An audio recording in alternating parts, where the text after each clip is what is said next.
it's down to the gloves. They're like, no, you can't wear those type of gloves. You have to wear these gloves. And it's always normal. Like our managers and coaches will go into your changing room to watch you wrap your hands. No, we don't. We can't accept those wraps. Even down to the wraps. Yeah. You can't wrap it like that. It has to be done differently. No, you have to change the gloves. And there's a war that these are things that nobody sees. There's battles and arguments behind stage before you even walked out. Wow. So yeah, these things do matter a lot, and you need to have, again, even down to that side of things. You need to have a strong coach, strong team supporting you to make sure things are as much things are on in your favor. For example, there are guys that get to big fights, and I still don't understand how this happens, but they get to big fights.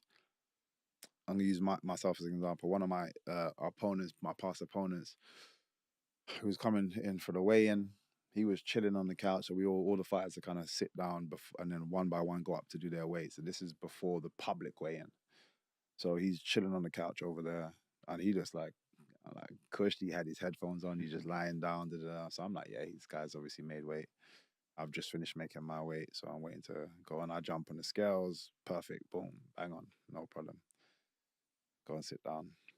Go and start to rehydrate. One of the organizers comes over, speaks to my coach. My coach is like, nope, don't care. Not happening. So I'm like, oh, what's happening? He come over to me. He's like, they're saying that he's dry, which means he's struggling he's not sweating anymore. And he was, it's like 1.5 kilos over.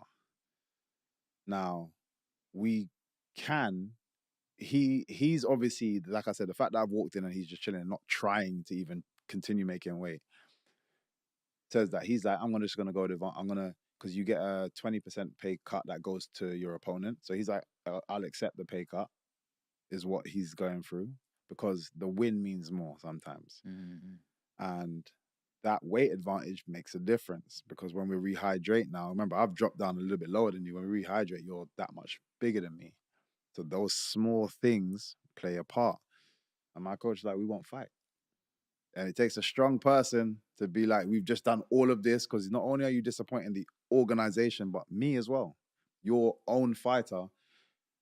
Again, if you've got a weak coach and they fall into that pressure of like, oh man, I know you've done all this. I've just made weight as well. Stress and making weight is a headache.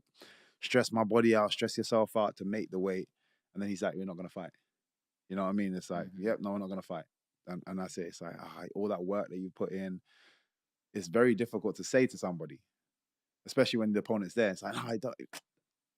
As a fighter, it's like 2 kgs don't mean nothing. Yeah. I don't. 5 kgs don't mean nothing. Like, I just want to fight. Yeah. But you need people in your corner that's going to be like, we're not having that. And we made him make that weight. Wow. He sat there, watched him for 2 hours, stressing himself out that much more. Yeah. Before the fight, and he made the weight, of course.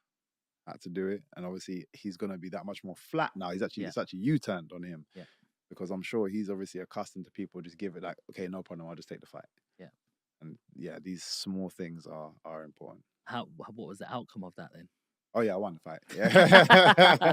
We got the win, bro. I won the fight. So, but yeah, like I said, it's just, there are some people that to play those kind of tactics. I never understand, unless it's like a really last minute fight. I never understand when fighters, I find it just so unprofessional when a fighter can't make weight. I know how difficult it is to make weight, but if you've accepted the fight you understand the time frame, it's your fault. Regardless of how difficult it is, it's only your fault. Had to go through it. Everyone goes through it.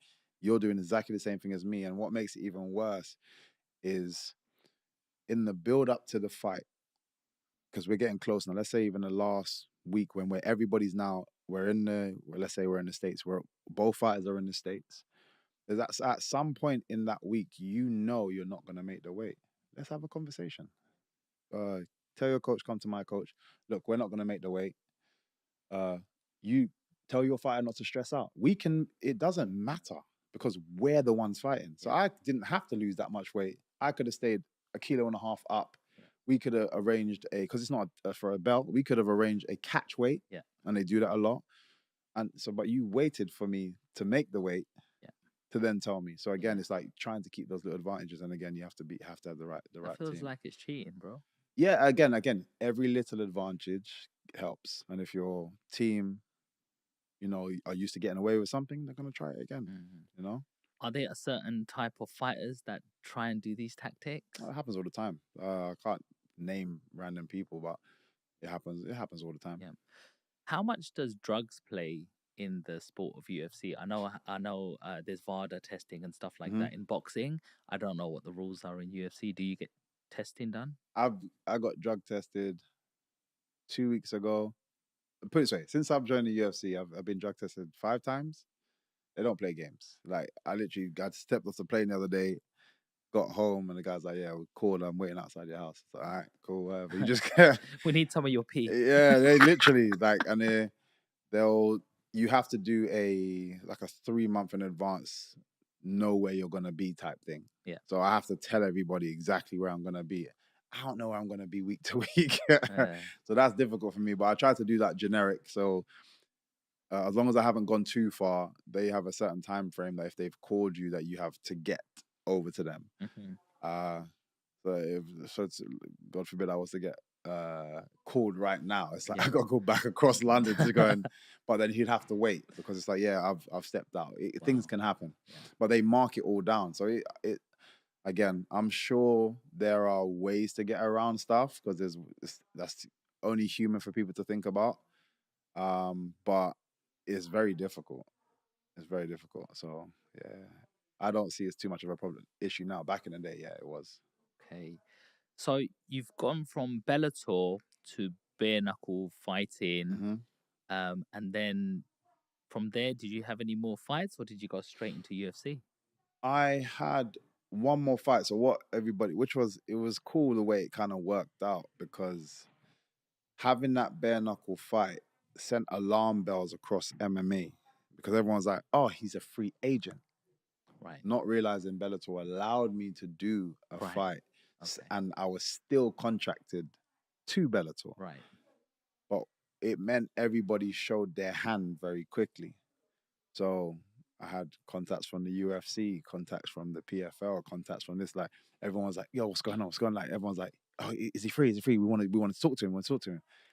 And it's like, "Oh, he's not, but we'll get back to you as soon as." Like, it's like, well, now we know you're interested. Now you know you're curious, which was, it wasn't intentional. It just so happened to land that way, but it worked out really well for me.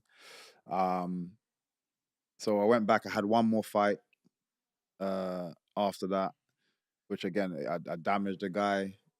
That in bare knuckle or That was in MMA back in Bellator. Okay. It lasted 26 seconds or 27 seconds, something like that. But again, and I don't know how I keep doing this, but it's not intentional, I swear.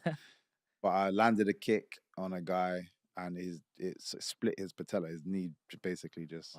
I don't get it because I don't feel like I'm that tough. I'm a bit bony, but I don't feel like I'm that tough. You But ripped Cyborg's that's what I head mean. apart, Like I just feel like I'm bony or something because even like the kick on the guy's nose, I've never seen a guy's nose break like that. They're just things that have happened. Unfortunately, it hasn't been to myself, but there's things that has happened that, like injury wise, that's just been wild to me. Like I don't get. And I got it.